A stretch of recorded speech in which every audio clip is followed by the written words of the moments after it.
When you go to the Lego store, do you ever shop on the Pick-a-Brick?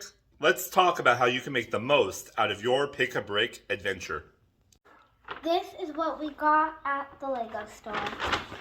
So first, we have a Pick-a-Brick Lego cup we filled up, and I picked out this cool frozen Lego set.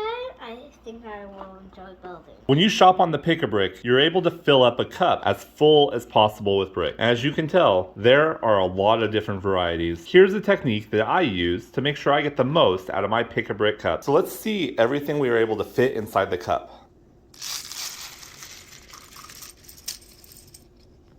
Because the Pick-a-Brick cup is the same price if you fill it completely full or not, it's really important to make sure you stack the brick properly and you fill the cup up to above the lip.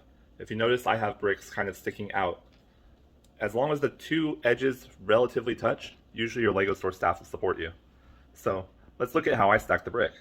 It's really important to get your smallest pieces down around the bottom rim. So what we did was gathered all these little purple pieces because purple is Abby's favorite color. As you notice with the purple, we didn't find enough that were left on the Pick-a-Brick wall, and so we filled all that we could. These rare little purple pieces, I picked these out from the Pick-a-Brick wall, because I thought these were so cool. They had these little sparkles, and I think they would be good for like a cool, these might mix it a cool build, but these also might mix in with other purple shades and pink. I think these would be very cool for a cool big build. So when you stack the smallest pieces in, you want to drop them inside the cup and then shake it a little bit to make sure that they go around the lip. If you notice, the Pick-a-Brick cup has an indented lip to make it look like a brick on the bottom.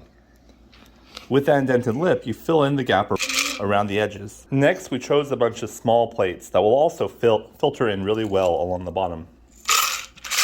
Again, each time you're filling, try and make sure it fills in. You shake it and click it until all of them fill out.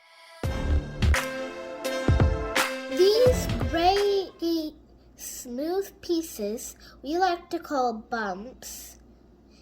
These are very good for castles.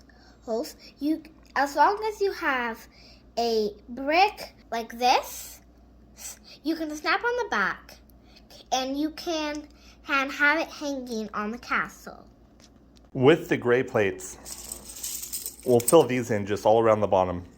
Again, you want to do small quantities at once, shaking as you go to make sure that they're level. What you don't want to see is pieces kind of going counter to the shape of everything else. The smoother you can get the plates to go, the better. You speed up. With these 1x2 modified bricks, these are real common in modular builds. And so I grabbed a bunch because I plan on making a modular out of a bunch of the Queer Eye sets that I bought on sale. So having these extra parts will be a big help in building out the modular building. By loading these bricks, once you get to actual bricks, the big thing is, again, to make sure you keep them very level. We're trying to keep all the bricks going one direction. Some will say that you can snap them and go to a lot of effort to get them in there. I found between snapping and not snapping, it's maybe just a handful of brick difference when you're dealing with a variety of bricks. I thought it was a real score going to the Pick-a-Brick wall and finding so many unique pieces, especially these pieces. They have the unique ballast on the top. And so, although I don't have a lot of use for the pearl gold, I think this will help to really trim out and really bring some extra pizzazz to a couple of buildings that we have planned for in the future. When packing these pieces, the bricks are much smaller, and so again, you're just putting small handfuls at a time, shaking each time.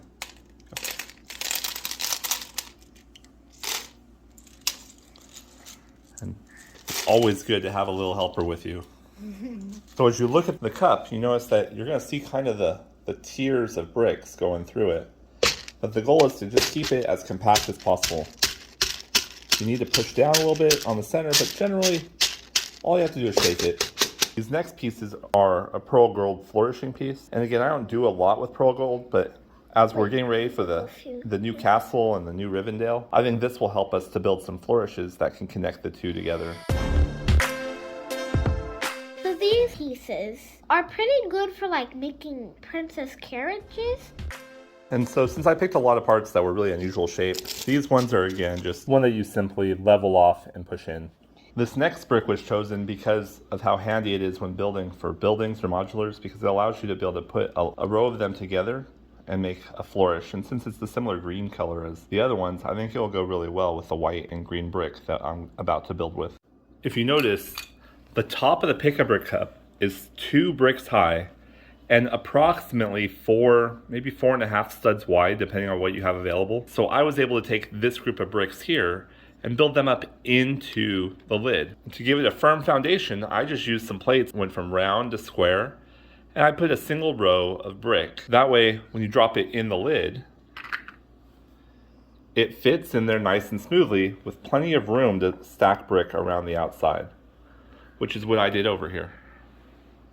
Ironically, we also got a single white 1x1 stud. So I want to snap that up on top here.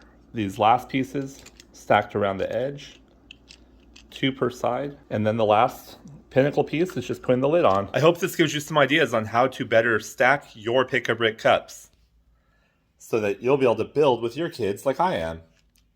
Thank you. Please subscribe.